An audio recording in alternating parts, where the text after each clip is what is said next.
নমস্কার, সুচিকা ক্রিয়েশনে সবাইকে স্বাগত। এখনও যারা আমার চ্যানেলটি সাবস্ক্রাইব করেনি তার আগে অবশ্যই চ্যানেলটি সাবস্ক্রাইব করে দেবেন। তো এই আলপনা আসনের মাঝের যে পার্টটা, ফুল যে ডিজাইনটা, সবগুলো পাপড়ি এবং ভেতরের যে অংশ সেটা আমি কমপ্লিট করে ফেলেছিলাম। তো এবার যেটা করছি যে লাল দিয়ে ভরাট করে নিচ্ছি। আমি সাদাতে নকশা তুলি, লালে ভরাট করি।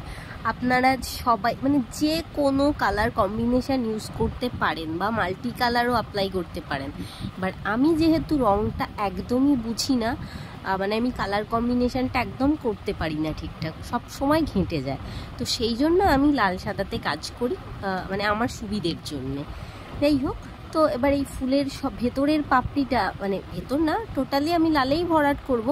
তো এবার অল্প করে ডিজাইন করে নিয়ে আমি ভেতরটা ভরাট করে নিচ্ছি, কেননা সাদা রঙটা তো তাড়াতাড়ি ফেড হয়ে যাবে না, নোংরা হয়ে যেতে পারে সাদা রঙটা।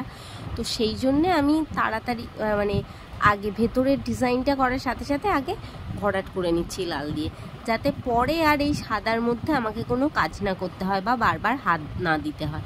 বারবার হাত দিলে যেটা হবে, সাদা রঙটা কালো হয়ে যাবে। এই আসনটা তো আমি কাচবো না, কাচলে রঙ উঠে যেতে পারে বা উল নষ্ট হয়ে যেতে পারে, অনেক রকম ঘটনা ঘটতে পারে। তো সেই মানে আমি আসনটা রেডি করার পর আমি রেখে দেবো। তো আমি যেটা করব যে নকশাটা অল্প করে তুলতে থাকবো এবং ভরাট করতে থাকবো, তাতেই আমার সুবিধে হবে। তো ভরাট করাটা বা সেলাই করাটা এমন কোনো খাটনির কাজ নয়। এবার আমি ভরাট করে নিয়ে তারপর আবার নতুন ডিজাইন দেখাবো। এবার ক্রস স্টিচের কাজ আপনারা জানেন যে কতটা সময় সাপেক্ষ, তো ওই জন্যে না একটু সময় লাগছে আর কি পরের পার্টটা আপলোড করতে। তো অবশ্যই আপনারা চ্যানেলটি সাবস্ক্রাইব করে পাশে থাকবেন এবং আলপনা আসনের পরের পার্টের ভিডিও আমি খুব তাড়াতাড়ি আপলোড করতে চেষ্টা করব।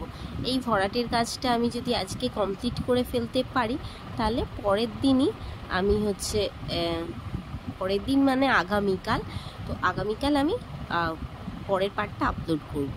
তো অবশ্যই পুরো ভিডিওটা দেখবেন এবং লাইক কমেন্ট করে জানাবেন কেমন হয়েছে। Thank you.